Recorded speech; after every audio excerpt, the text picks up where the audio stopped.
Teurastaja tässä terve.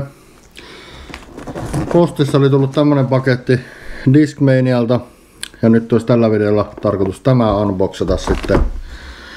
En ihan varma ole mitä siellä on. Se tähän tuli vasta sitä, oliko se joku Colten Montgomeryn joku linkki vai joku tämmönen nimikkokiekko, niin tämä saattaisi olla se, mutta en ole kyllä ihan varma, että mitä täällä on.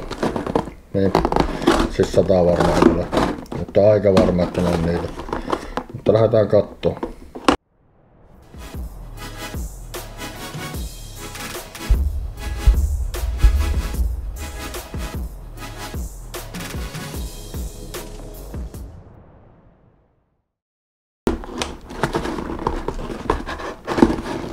Otan se ammakana tämä pizzalaatikko auki. Nämä uudet laatikot näyttää vähän niin kuin pizzalaatikoilta, varsinkin ne pienemmät matalemmat, mihin me nousi toi 2 kiekkoa. Täällä selkeästi on enemmän kyllä kuin 1 kiekko. Mutta katsotaanpa mitä sieltä sitten löytyy. Kuitti löytyy tietenkin niin kuin aina. Ja siellä on luvassa 4 eri itemia. Niin katsotaanpa mitä löytyy. Oh yes. Ensimmäisenä täältä tulee tämmönen, mikähän kiekko tämä nyt olikaan nimeltä, putteri tämä ainakin on. Eli tämä on tämä Limited Edition Active Premium Glow Shogun Undead Samurai Stamp Glow White kautta Matte Black on tässä värit. Eli Glow kiekko ja Shogun, niin siinä on tommonen joku samurai-kuva. Ja tässä oli muistaakseni nopeus, tämä on aika kuvukas. Nopeus oli muistaakseni 2 ja liito oli joku 4 ja sitten olisi ollut 0 vakaus ja 1 tai 2 fade. Mutta hieno stämppi anyways. Ja on tämmönen aika korkea ja kuvukas kiekko. Ja syvää tämä ottaa käteen, niin tosi syvältä tuntuu. Ei tunnu silti yhtään pahalta. Ja tämä kiekko on kyllä tosi hyvä, tai tämä muovi on tosi hyvän tuntusta. Tuntuu jotenkin niinku ohuelta tämä kansi tässä. Ja varmaan saattaa ollakin ohut. Tämä on aika semmonen vähän pehmyen tuntunen tämä kansi. Ei semmonen mikään kovaa kivikova, vaan semmonen vähän pehmeämmän tuntunen. Ja minusta tuntuu, että tässä nyt on tämä muovi aika lailla pakattu tähän rimmille nimenomaan, että tämä kansi tuntuu tosi ohuelta. Tästä minä en oikeastaan mitään muuta osaa sanoa, kun tämä on sitä Kiinan muovia ymmärtääkseni, eli Kiinassa valmistettu. Ja mustavalkoinen väri, oikein nätti. Siellä oli muitakin stampin värejä, mutta itse valittiin tuon mustan nimenomaan. Nämä myytiin loppuun samana päivänä, kun nämä tuli sinne. Ja olen onnellinen, että sain yhden. Ei niitä sekunnissa myyty loppuun, mutta samana päivänä kuitenkin myytiin, kun mitä katteli. No sitten, seuraava itemi. Pari lediä tilasin siihen matkaan.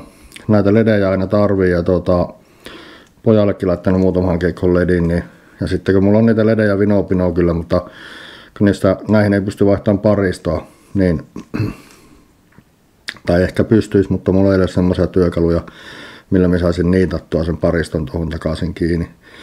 Niin sitten näitä ledejä on aina hyvä olla varalta muutamia. Ja väri näissä pitäisi olla vihreä, jos mä en ihan väärin muista. Vihreähän siellä vilkkuu, niin kuin nähdään, jos se näkyy sinne kameralle se väri. Se on kyllä varmaan aika kirkas. Tuo on kyllä se on varmasti kirkkain väri on näissä ledeissä tuo vihreä nimenomaan. Ja no, se on toisaalta hyvä asia, toisaalta huono asia. Jos olet oikein pimeässä ja sulla on tosi hyvin läpinäkyvä kiekko ja siellä on vihreän tosi kirkkaan ledin päälle, niin se kyllä valaisee melkein koko mettän. Ja haittaa ehkä sitä heittämistäkin, että sulla se pimeä näkö niin sanotusti, jos sulla on kerinyt siinä tulla jo semmonen, että se näet vähän paremmin siellä pimeässä. Olet tottunut siihen pimeään niin sanotusti, niin sitten kun sulla on tuo ledin päälle, niin se voi ollakin, että taas vähän aikaa niin näe mitään siellä pimeässä. Mutta sitten täällä on muitakin. Täällä on lisää kiekkoja. Pinkki. Eli tämä oli se Colten Montgomeryn Signature Series Vapor Hard Exo linkki.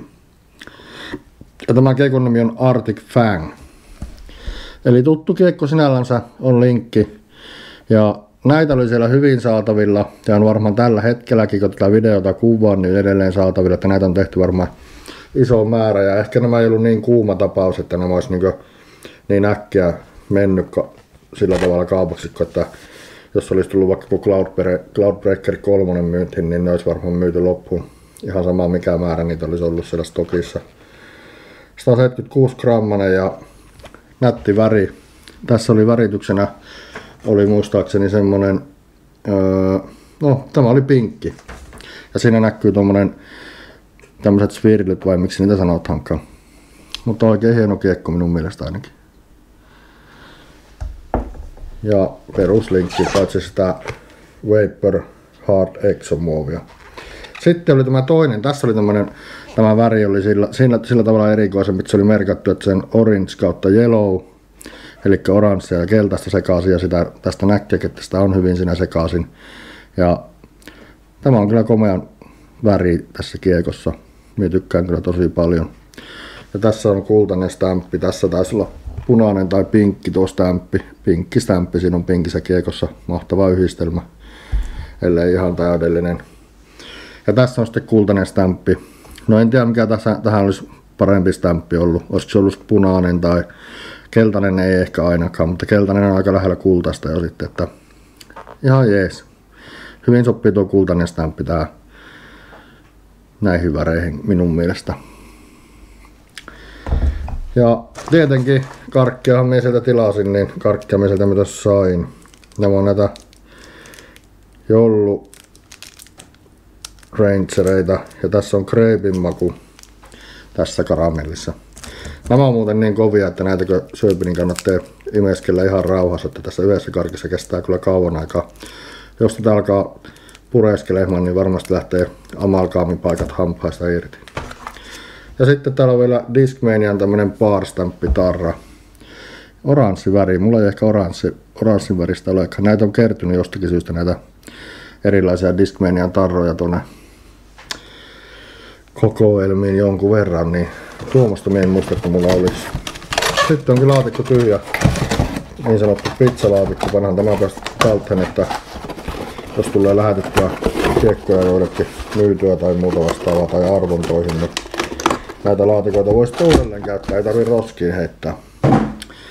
Mutta lyhyenä kertauksena niin pari lediä tilasin ja sitten tämä Shogun uusi glow-kiekko putteri ja sitten pari näitä Vapor Hard Exo linkkejä.